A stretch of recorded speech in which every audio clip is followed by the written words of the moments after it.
Pavan welcomes you to my channel. In this session, we are going to learn about Ansible automations. Automations in mind is the current requirements in most of the projects. Here, I'm selecting the start free account. Let's begin Azure account. So when you're going to have this choice of selecting creating an account, there are two different options. We can create with the GitHub account, or you can use any Gmail or any mail. Then you can provide your other details which are requested by the Azure. So let's proceed with the password provided for creating the account and then confirm. Then we can proceed with the region US I'm selecting here, and you can also need to provide the date of birth, and you need to provide the credit card details, which is a common requirement for any AWS, Azure or GCP account creation. So first done. Then step 2, here I'm going to create the virtual machine. In the virtual machine, we are going to have on the top you can search virtual machine, Azure VM you can create. Here my target is to create on the top, first one we can select Azure VM. I'm going to create for CentOS. I'm going to make Ansible controller. So let us make this as a one group we need to create, and under the group you can add more number of VMs. So let us create Ansible DevOps as a group. So don't give hyphen, don't give space, please give underscore in place of one another word if you are going to use. Here I'm going to have multiple options. Here we can select any region or any access account location available zone we need to select as per the requirement. So wherever you are present in the nearest location, if you select, that will be less charging for you. That is the best option which you can select. Here I'm using US, and then zone 1 will be the choice option by default it is going to give. And then the operating systems, here we can see Ubuntu is a default option for CentOS Linux machines. So I'm going to select the CentOS here. CentOS 7.9 is present here, and I'm selecting that one. Then going forward, coming down, what are the other options? What is the memory location size? It's called, whenever you see size in the cloud, it is going to be called as t-shirt size. So if we are going to see the free account, it is going to have some spot discounts. You can select that one, and as per that choice, if you select, if there are some preferable options it is going to give. So limited options, but yeah, it will be good to go with the spot account. Yeah.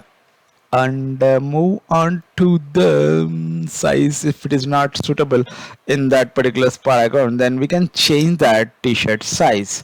So size, let us click on that which you are having here under the size section. Here let us click this size, and then you can choose as per your project requirements. But in our case, Ansible, we want to install Ansible, that is 4 GB is enough for us to run. First choice is good, but second, let us go for the biggest one and see is it going to accept it or not. Let us see here, 8 GB we are going to select, and any other options are good? No.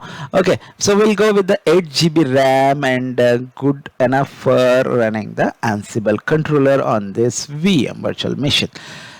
Let's move on the other options. What you have, it is all looks good for me, and you don't need to change any choices. And we are going to have the authentication mechanism. So there are two different options we can see here. The second option I'm selecting here, password, username, password you need to provide. So let us give the username. By default you are going to have Azure user as a username, but I'm going to give a different user and see how it is going to work. So here we have the password, and then confirm password you need to provide. Other than this, we can go with the SSH public key. That is a normal any cloud authentication. That is a most best practice which we are going to do, but I'm just trying in a different way here. Username, password I want to provide and see how it is going to move on. So any other things which we can do on this page? Nothing, I think so. It all looks good for me. And go for the next. Let's see. Disk space. Fine with the disk space. I don't need to change any disk because that is default sizes looks good to me. So it is giving the fastest accessibility, and we can use that one. Good. And anything else to do here? I don't think so. Any changes required for Ansible specifically? And moving management is not really required for this now. If you go for the production, then maybe you need to look for the what are the options are available. So I'm just checking what are the things are here. Okay, and here is a custom data. This is just like AWS is having the user data. So you can put some bash script which is going to be run at the time of first time launch or launch time. It is going to check this script and run that one. Going for the tags, tag is most important thing for selecting a VM to deleting purpose, or if you want to search something in the most number of VMs if you have. So I'm just using the Ansible controller as a name for this server. That looks good with the default settings. And moving on, then okay, the validation failed here, so let us see what is the wrong. Here it is, I think the name is missing, or the message is going to show the red color blocks where it is showing. So you can see the name of the virtual machine you should provide, otherwise it will give error. So this name should not have any spaces or hyphens. So just give Ansible controller I'm giving here, and yeah, then you can check for the validation of your all parameters what you have provided for creating the virtual machine. This validation should go, and it takes some little bit time, and it is going to check at the back end. Azure is having this one. Yeah, so the requirements are satisfied and you can launch a VM. Create that one, create virtual machine, click the button, then it's showing the progress on the top right, initialization of the deployment, and then it will go for the next. Yeah, so we are having only one VM. So creating VM, it's very simple. Deployment is done, then successful write mark you are going to get, and then click that resource details. You can get the information on the connect button which is on the top, or in the left side also we have. Any one of them you can use, and SSH is the most common thing which we are going to use for the Linux machines. Here we have the Linux. So this is a choice, the user @ IP address which we can connect from the putty. So let us open the putty and give the details in the host, and then you don't need to modify any port, and just give the saved session. I'm giving here Ansible controller. This is what we are running in this mission. So let us save this one. Then we try to anything else. Looks good for me so far. I think we can go for the open, and once you open this session, and okay, so you need to accept this. Looks good, and then you need to provide the password what you have provided at the time of creation of the VM. So I'm entering the password here. Once that username password is satisfied, authentication successful, then you will get the prompt. Yep, so we are good. Let's go to the DevOps Hunter blog spot. In this blog we have the installation instructions about Ansible on CentOS. So installation of Ansible on CentOS, you can do it on Red Hat, CentOS, SUSE, any operating system which is Red Hat family. Let us check first Ansible ---- version here so that we can confirm it is already installed or not. Yes, it is not there, so we can proceed with the installation process here.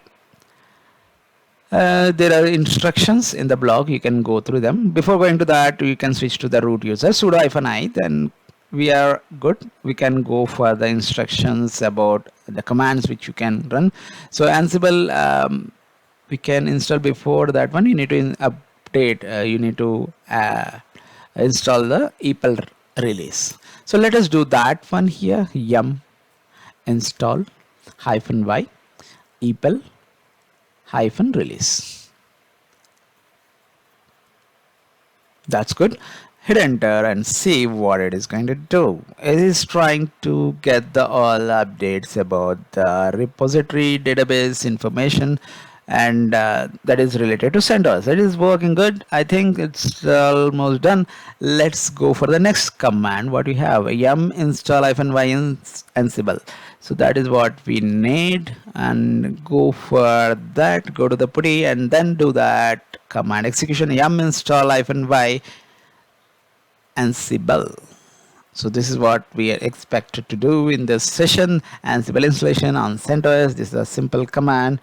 Hit enter and see what it is going to do. So we should have a proper internet, and then it is able to connect to the repository where it is having this Ansible. So latest installation version we can see in the Ansible documentation. Ansible is having a lot of versions. If you see here at the bottom, Ansible core is at the 6 is the product version, and दृष्टि बदलते तो सृष्टि बदलेगा.